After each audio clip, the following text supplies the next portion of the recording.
Muito obrigado, Sr. Presidente, Sr. Ministro, Sras. Secretárias de Estado. Bom, infelizmente, a realidade é que a violência doméstica existe e é uma triste realidade que existe no nosso país e cada vez, infelizmente, é maior.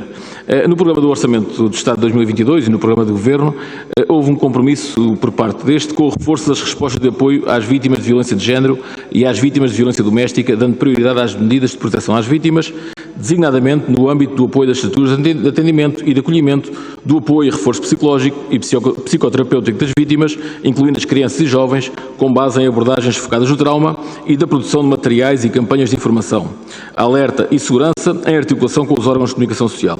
Isto é o que dizia o programa do Governo, mas, infelizmente, os números não traduzem o sucesso da estratégia do Governo. Já se falou aqui em números e que são reais, existem condenações, é verdade, existem participações do crime, é verdade, mas só isto não chega. Temos que resolver e ir ao fundo da questão.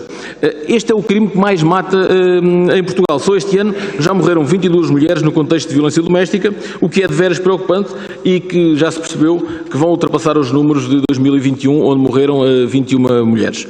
Para além disso, muito se tem reclamado do reforço da proteção das crianças em contexto de violência doméstica. Contudo, embora a produção legislativa em matéria de violência doméstica demonstre o aumento da consciencialização para esta problemática, o seu enfoque nas crianças é mais lento e recente, não obstante as crianças terem desde sempre testemunhado ou sido envolvidas em contextos de violência doméstica. De acordo com o relatório anual de avaliação da atividade das CPCJs, de 2019, naquele ano foram comunicadas 43.796 situações de perigo, um aumento de 4.743 quando comparado com o ano anterior. Continua a não ser feito um acompanhamento devido, as crianças continuam a não estar devidamente protegidas e veja-se, por exemplo, o caso que aconteceu recentemente com a pequena Jéssica em Setúbal, que estava referenciada, mas não se evitou uma tragédia. Na legislatura passada foi aprovada uma resolução para que as fichas de avaliação de risco, que tantas vezes falham, colocando em risco as mulheres e os filhos, fossem reformuladas. Que se saiba, até agora nada foi feito. Eu gostaria de saber o que é que o Sr. Ministro tem a dizer sobre isso. Por outro lado, os estudos indicam que, na maioria dos casos, o crime de violência doméstica é praticado na casa da família, o que faz com que muitas vezes as vítimas, para se livrarem das agressões, também tenham que se afastar da casa da morada de família. Nos casos mais graves, o agressor não pode conhecer o paradeiro da vítima, o que faz com que esta tenha que se afastar da zona em que viviam, onde tinham o seu trabalho, os seus amigos e, eventualmente, se existirem filhos, esses também têm que mudar de escola. Isto é profundamente injusto, já que à vítima tudo é retirado, enquanto o agressor, que continua a representar um perigo para a vítima, anda em liberdade e continua a sua vida normalmente, eventualmente sujeito a medida de coação de termo de identidade e residência. Esta acaba por ser mais uma forma de prolongar a violência a que a vítima foi sujeita, pois esta continua muitas vezes a viver a sua vida com temor de ser encontrada pelo ex-parceiro.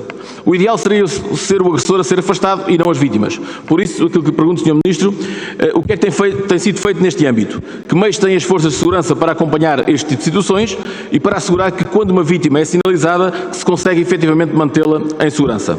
Em suma, parece à primeira vista que tudo o que o Governo anunciou para o ano de 2022, quer no programa de Governo, quer no Orçamento de Estado, não está a produzir resultados nenhuns. Aparentemente, o ano de 2022, e infelizmente, e como disse há pouco, vai assistir a outra subida do número de vítimas de violência doméstica. Muito obrigado.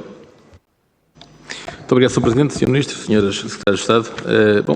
Depois de termos ouvido o deputado do Partido Socialista, eu penso que está tudo bem no Porto, está tudo bem no nosso país, a segurança funciona e não se passa nada. Bom, este requerimento do PSD, que pede a audição do MEI, a propósito da decisão de encerramento da Esquadra do Infante, e convém referir que a zona do Infante é uma das zonas mais complicadas do Porto, a partir das 16 horas justificada, aliás, por imperativos de ordem operacional, quando na verdade, e esta é a verdade, a razão foi a falta de recursos humanos que afeta de sobremaneira as forças de segurança e em particular a PSP. É importante que os portugueses percebam que faltam agentes na PSP e está aqui a prova. Agora, vamos imaginar, fechar esquadras da polícia às 16 horas, às 17 horas, isto é o quê? Isto é realmente dizer aos criminosos, olha, a partir das 17 horas podem cometer crimes à vontade, que aqui não existe nenhuma esquadra de polícia. Ao contrário do que o Sr. Deputado do Partido Socialista diz, realmente a realidade do Porto é essa que referiu, mas esquece que o Porto não é o resto do país e que no resto do país existem esquadras de polícia que também, e particularmente postos da GNR, que fecham às 17 horas. Isso é o que o Sr. Deputado também devia referir e se esquece porque o Partido Socialista só interessa no interior do país é para ter alguns deputados, poucos, porque também já existem poucos, e para ter alguns votos.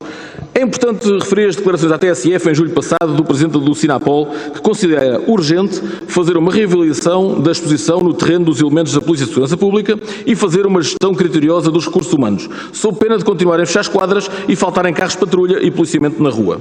E recorda uma situação em que todo o dispositivo em serviço no Porto estava empenhado em assegurar a segurança de um jogo de futebol no Estádio do Dragão e quando 2 polícias foram agredidos, mais 2, em Gondomar e pediram reforços, a ajuda naturalmente nunca chegou. Na sequência da polémica com o encerramento da esquadra do Infante, o Ministro da Administração Interna apressou-se a reunir com o Presidente da Câmara do Porto e a anunciar a inauguração de uma unidade móvel de atendimento da PSP naquela cidade e, igualmente, a intenção de avançar com novas equipas em Lisboa. Bom, eu julgo que o Sr. Ministro é um homem que não tem tido muita sorte, é que essa unidade móvel, ao fim de 4 horas, avariou.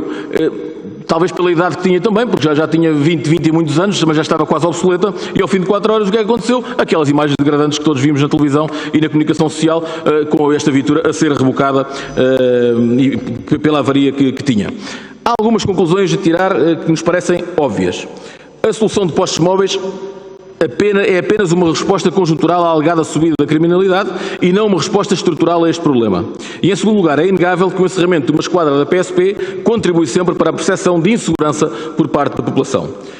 Podem argumentar que temos um rácio de polícias por 100 mil habitantes muito maior que na maioria dos países europeus. Mas essa afirmação vale o que vale.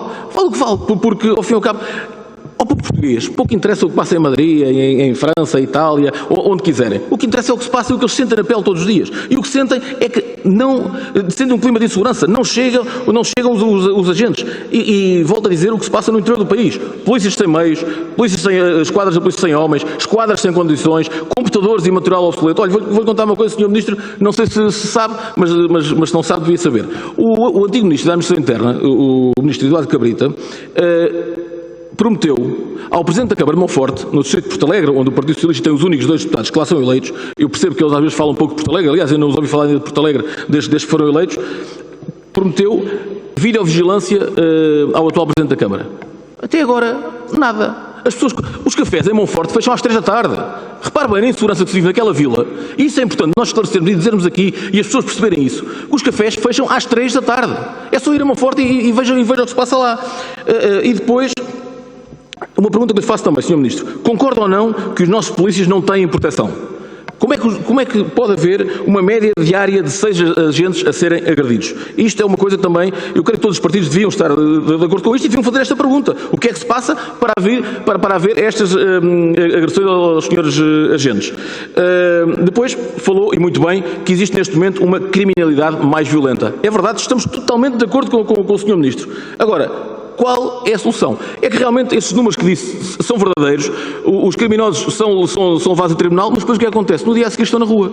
Portanto, tem que haver aqui, tem que haver penas mais duras e a justiça tem que funcionar. Ou seja, eu sei que não é do seu Ministério, mas tem que haver aqui uma interação entre o Ministério da Administração Interna e o Ministério da Justiça, que será extremamente importante para este assunto. E para terminar, quero dizer também, Sr. Ministro, que tal como o senhor, nós também confiamos muito nos homens e mulheres que fazem segurança e que estão na rua e nas nossas forças de segurança. Muito obrigado.